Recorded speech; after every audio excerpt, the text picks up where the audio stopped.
صباح الخير او مساء الخير على حسب وقت ما بتشوفوني. النهارده هنعمل احلى قرنبيط مقرمش وزي السكر، وازاي نسمع صوت القرمشه كده بودننا، وازاي نستطعم الخلطه بتاعتنا، وازاي ننقي القرنبيط. ويلا بينا نسمع احلى صوت قرمشه. سامعين؟ خطير، بتهيألي مفيش بعد كده. يلا بينا بقى نشوف هنعمل القرنبيط ازاي. اولا هنجيب القرنبيطه الصغيره كده، وسط، لانها بتبقى بيضه كده ومسكره، وبتبقى طعمها حلو في الخلطه بتاعتنا. بعد كده هنسلقها، نحطها في الميه السخنه جدا على درجة غليان زي ما انتم شايفين كده. وبعد كده بنسلقها كويس جدا. واهم حاجة الزهرة بتاعتنا مش هي اللي تبقى مستوية، لا احنا مش هنشوف الزهرة، احنا هنشوف العرق بتاع الزهرة نفسه، علشان هو بيبقى جامد شوية. لما بيبتدي يطرى تعرفوا ان الثمرة نفسها استوت. هنحط ايه؟ هنحط ملح وكمون وكركم. هنا الكركم بيدي لون حلو قوي. وهنا زي ما انتم شايفين بنحط لقمة ناشفة عشان تمتص اي روايح من القرنبيط.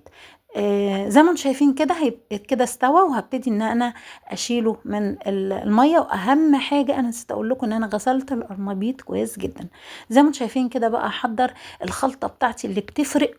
هو ما فيهوش اي حاجه، بس هو بيفرق من خلطه لخلطه. النهارده هنعمل خلطه بقى جباره، واقول لكم ازاي تطلع مقرمشه وزي العسل.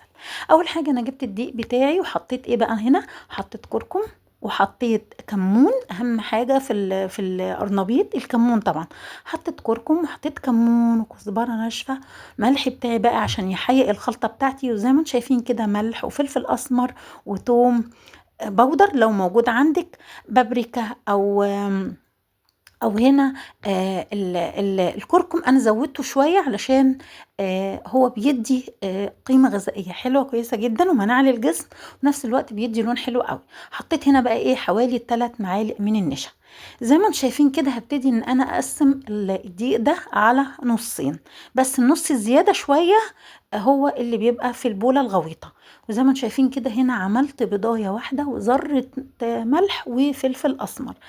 جماعة ما نزودش البيض، مش هو ده اللي بيخدم القرنبيط بتاعنا، هو مش عجة. احنا هنعمل بضاية واحدة بس.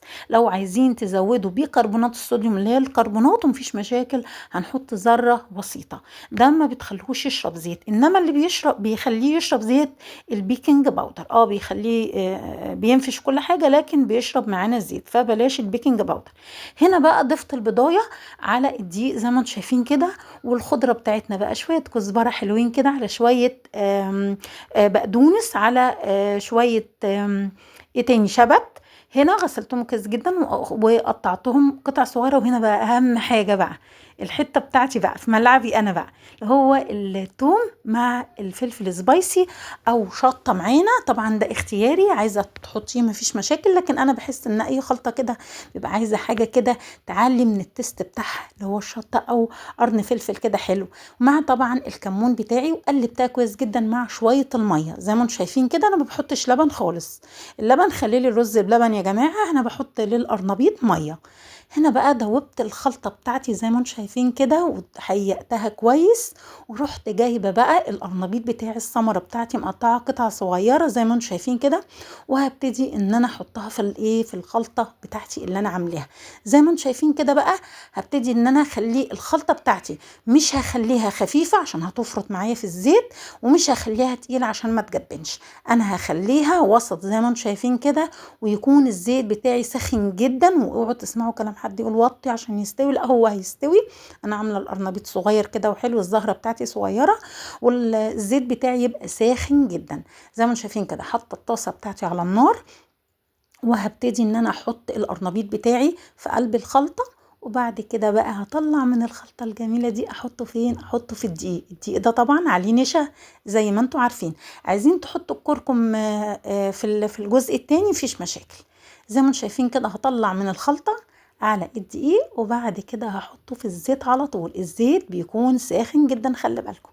زي ما انتوا شايفين كده بقى خطير. انا من الاكلات المفضله بالنسبه لي.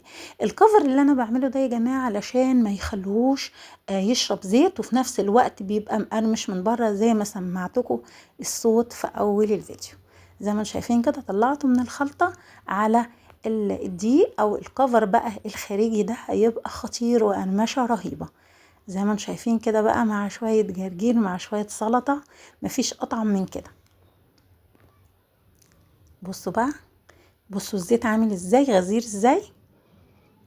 وهطلعه بقى زي ما انتم شايفين كده، وسمعتكم صوت القرمشة خطيرة. عملت وصفة كمان هنا بس انا نسيت اصورها، ان انا جبت الثمرة بس بتاعة القرنبيط وهرستها بهرسة البطاطس، وابتديت ان انا احطها في الخلطة وعملتها اقراص زي كده. الطعمية تشبه لاقراص الطعمية، كانت في منتهى الجمال وزي السكر زي ما انتم شايفين كده. بصوا بقى خطير ازاي ومقرمش رهيب. سامعين؟ ان شاء الله يعجبكم، ولو عجبكم يا ريت تعملوا لايك وشير واشتراك في القناه، متنسوش تفعلوا الجرس. يا رب كل وصفاتي كلها تعجبكم. زي ما انتم شايفين كده بقى، شويه بقدونس من فوق الوش وحاجه كده اخر طعامه. بصوا بقى طبق عظمه. ايه رايكم بقى؟ كنتاكي ده مش قرنبيط ده خالص، ده كنتاكي. زي ما انتم شايفين كده. بصوا، لو حاسه ان الزيت قليل عندك ممكن تعمليه في حله صغيره عشان يبقى كميه الزيت غزيره. زي ما انتم شايفين كده، ومشربش زيت ومقرمش وعظمه. بصوا بقى زي ما انتم شايفين كده، هوريكم دلوقتي الاقراص اهي اللي انا عملتها، بصراحه خطيره، طعمها في منتهى الجمال وهايل. بصوا بقى الاقراص، بصوا مقرمشه برضو زي العسل. بصوا خطيره. ان شاء الله كل وصفاتي تعجبكم وسهله.